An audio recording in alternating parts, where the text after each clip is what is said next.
ලෝකයේ පුදුමහත කියන්නේ ඇත්තරම් පුදුමාකාර දෙයක්. මොකද මේ පුදුමහත කාලෙන් කාලයට වෙනස් වෙනවා. ඉතින් අද මේ වීඩියෝවෙන් කතා කරන්න යන්නේ නූතන කාලයේ පුදුමහත ගැනයි. ඉතින් ඒ නිසා වෙන රැඳෙන්න කියලා ආරාධනා කරනවා විශේෂයට සමගින් වීඩියෝවේ අවසන් තප්පරය තෙක්.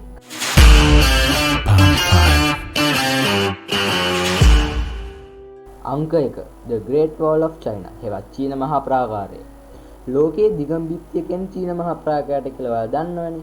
ඉතින් එහෙම වෙලා තියෙන්නේ ඇයි කියලා අපි මේ වීඩියෝ එකෙන් බලමු.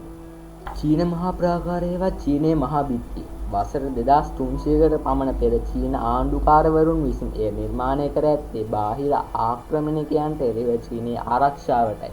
එමගින් ඔවුන් බලාපොරොත්තු වූයේ ඔවුන්ගේ රාජ්‍යස්ථායික රටට එරෙහි නැගෙන සතුරු ආක්‍රමණ නවතා දැමීමටයි. මෙම චීන මහා ප්‍රාකාරයේ දිග කිලෝමීටර් 21000කට වඩා වැඩි බව විද්‍යාඥයින් ගණන් බලා ඇත. මෙය ඉන්දියන් සාගරයටත් වඩා දිගය. එසේම 1932 මැයි මාසයේ Replies Believe It or Not කාටුනේ සඳහන් කළේ මෙම ප්‍රාකාරය මිනිසාගේ සුවිශාලම ප්‍රාකාරය වූ අතර සඳහි සිට මිනිස් ඇසින් දැකිය හැකි එකම දෙය මේ වන බවයි. එම නිසා යුනෙස්කෝ සංවිධානය මගින් මේ ලෝකයේ පවතින විශ්මයන් 7න් එකක් බව ප්‍රකාශ කළා. අංක 2 කොලොසියම් ක්‍රිස්තු වර්ෂ 80 දී පමණ වෙස්පාසියන් රෝම චක්‍රවර්තිය හා ඔහුගේ පුත්‍රයිටස් ලෝකයේ විශාලතම රංග පීඨය ඉදි කරන්න පටන් ගත්තා. ඒ ඔවුන් කොලොසියම නමින් නම් කළා. මෙහි විශේෂත්වය වෙන්නේ මෙම ගොඩනැගිල්ල තුළ එකවර 50000 පමණ අසුන් ගෙනින්ට හැකියි. මේ කොලොසියම ඇතුළු සිදුවුවේ ලැබියට වලින්ගේ සටන්, සිංහයන් වෘත්තයන් අතර සටන්, සජීවී මරණ දඩුවම් දේවල්. කොලොසියම් අප සිතන තරම් සුන්දර ස්ථානයක් නෙවෙයි කියලා දැන් ඔයාලා තේරෙනවනේ. කොලොසියම්ට ඇතුළු වෙන්න පිවිසුම් දොරටු 80ක් පමණ තියෙනවා. ඉතින් අදටත් කොලොසියම් රෝමයේ මධ්‍යගතව හා ඉතා අලංකාර ලෙස දිස්වෙනවා. අංක 3 ජෝදානයේ පෙට්‍රා නගරය. ක්‍රිස්තු පූර්ව 900 වසරේ සිට ක්‍රිස්තු පූර්ව 40 වන සියවස දක්වා රජ කළ ඇටේස් රජුගේ පුරාතන නැබැට්ටියානු රාජධානියේ අගනුවර පෙට්‍රා රාජධානිය. බටහිරින් ගාසාවල, උතුරින් ඩැමස්කස් හා බෝස්රා හරහා ඇක්බාව දක්වා විහිදී ගිය වෙළඳ මාර්ගයේ වෙළඳ මධ්‍යස්ථානයක් වශයෙන් පැවතීම හේතුවෙන් ඉතා දියුණු තත්ත්වයක පැවති බව පේනවානේ. අරාබි කාන්තාරයේ කෙළවරට වන්නට පිහිට ඇති පෙට්‍රා නගරය කාන්තාරික දේශගුණ තත්ත්වයන් මුහුණ දීමට හැකි වෙන විදිහට නිර්මාණය කර තිබීම විශ්මය දනවන කරුණ. එසේම ස්වභාවිකව පිහිටි ගලෙහි නිර්මාණය කරන ලද ගොඩනැගිලි මෙහි ගෘහ නිර්මාණ ශිල්පයේ දියුණුව පිළිබිඹු කරයි. රෝස පැහැති පාෂාණයන්ගෙන් කරන ලද මීටර 42ක් පමණ උස පූජනීය ස්ථානයක්ද නටබුන්ව හමු වී තිබේ. අංක 4 ඉන්දියාවේ ටච් මහල් මන්දිරය. මධ්‍යගත යුගයේ ಭಾರತයේ පාලකයා වූ මූගල් රාජ පරම්පරාවේ පස්වන පාලකයා වූ ෂා ජහාන් අධිරාජයා විසින් තම ආදරය කෙරු මුම්තාස් දේවියගේ මරණයෙන් පසු ඇය වෙනුවෙන් ඉදි කළ සිහිවටනය ටච් මහල් නම් වේ. මෙහි වැඩ ආරම්භ කර ඇත්තේ 1632 වර්ෂයේදී. කාමකරුවන් 20000ක් පමණ යොදාගෙන මෙම ඉදිකිරීම අවසන් කිරීමට වසර 22ක් පමණ ගත විය. මේ මුළු ගොඩනැගිල්ලම ඉතා වටිනා ගල් වර්ගයක් වන කිරිගල්න ගලෙන් මෙවුවා ඇත. අංක 5 පේරු රාජධානියේ මාචු පිච්චු බලකොටුව. දකුණු ඉන්දියාවේ ඇන්ඩීස් කඳු මුදුන හිමියේ පිහිටා ඇත.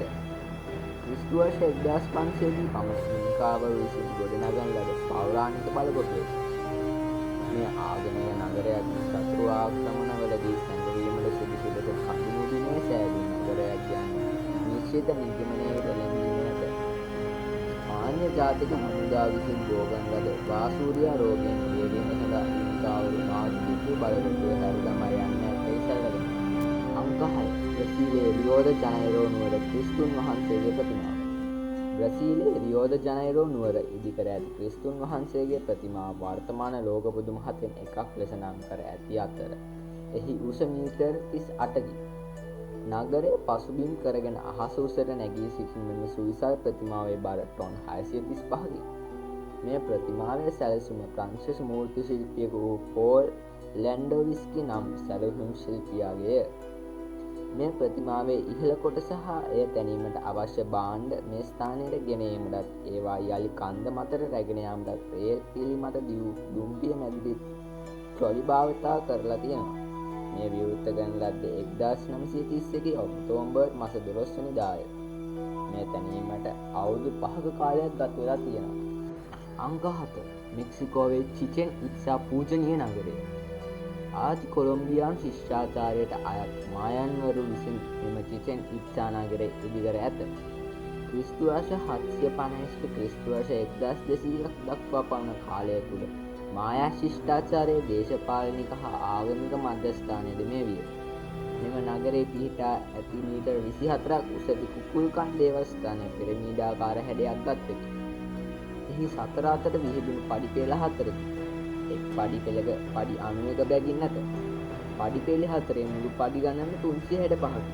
වර්ෂයේ දින ගණනට සමාන වීම අවධානය යොමු කළ කරුණකි. හොඳයි. විශ්වයේ දන තවත් මෙවැනි වීඩියෝ නැගීම සඳහා අප හා එක්වීමට ආදරයෙන් ආරාධනා කර සිටිනවා. මම හමුවන බලාපොරොත්තු අදට සමගන්න.